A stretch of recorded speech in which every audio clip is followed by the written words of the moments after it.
Coin Learners, kalau di awal kita udah bahas soal laporan keuangan dan tips mengelola cash flow bisnis. Nah, sekarang kita bakal belajar bareng lagi tentang budgeting dan pinjaman untuk bisnis. Udah siap? Yuk simak ulasannya.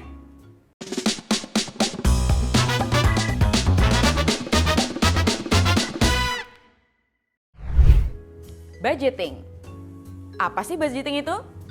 Budgeting atau alokasi dana adalah proses perencanaan dan pengelolaan anggaran bisnis. Dengan cara ini, kamu bisa tahu jumlah uang yang berpengaruh pada langkah bisnis yang akan dilakukan.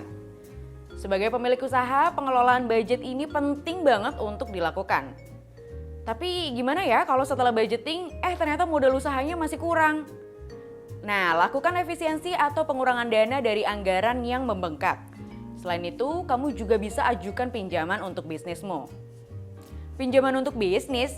Yap, sebagai pemilik usaha sah-sah aja kok untuk mengajukan pinjaman. Selain untuk menambah modal usaha, kamu juga bisa menjaga cash flow supaya bisnis tetap berjalan.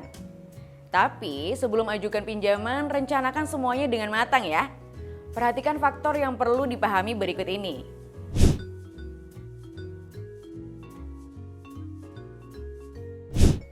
Pertama, tetapkan tujuan pinjaman. Dari uang pinjaman yang diterima mau digunakan untuk apa? Misalnya, untuk modal menambah stok produk, ekspansi usaha, atau untuk penjadwalan ulang pinjaman jangka pendek.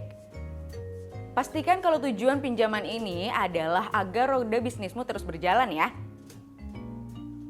Kedua, lakukan perencanaan bisnis dengan matang. Karena setelah kamu dapat pinjaman modal, kamu nggak boleh berhenti di situ aja. Segera gunakan uangnya untuk rencana bisnismu, misalnya menyesuaikan jumlah stok, atur ulang cash flow, dan lihat kondisi tren pasar saat ini, supaya pinjaman tadi berguna untuk usaha yang mendatangkan laba. Yang namanya pinjam uang berarti harus dikembalikan dong. Nah, di poin ketiga, kamu wajib hitung besarnya angsuran sejak awal. Berapa nih jumlah angsuran yang harus dibayar? Sesuaikan margin angsuran dengan margin penjualan. Lalu tentukan jangka waktu pembayaran yang paling aman agar bisnis tetap bisa berjalan. Selain itu, hitung juga perkiraan omset yang dibutuhkan hingga semua pinjaman terbayar lunas. Keempat, harus cerdas dalam mengontrol uang pinjaman. Cerdas kepanjangan dari poin-poin berikut. C untuk kontrol, E untuk estimate, R untuk relevan, D untuk disiplin, A untuk arrangement, dan S untuk spesifik. Jadi, kamu bisa kontrol keuangan dengan baik. Kamu juga bisa estimate atau memperkirakan proyeksi perencanaan yang relevan dengan kebutuhan usaha.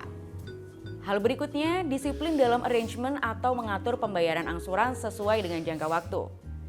Dan yang terakhir, tetapkan jenis dan penggunaannya secara spesifik. Jadi Coin Learners, sebelum mengajukan pinjaman, perhatikan 4 hal penting tadi ya. Dan ingat, pinjaman dana ini bertujuan untuk mengembangkan bisnis agar terus berinovasi. Sehingga cash flow aman, bisnis bisa tetap jalan. Setelah ini kamu bisa tonton video berikutnya untuk tahu apa aja sih 3 jenis laporan keuangan yang penting untuk tiap pebisnis online.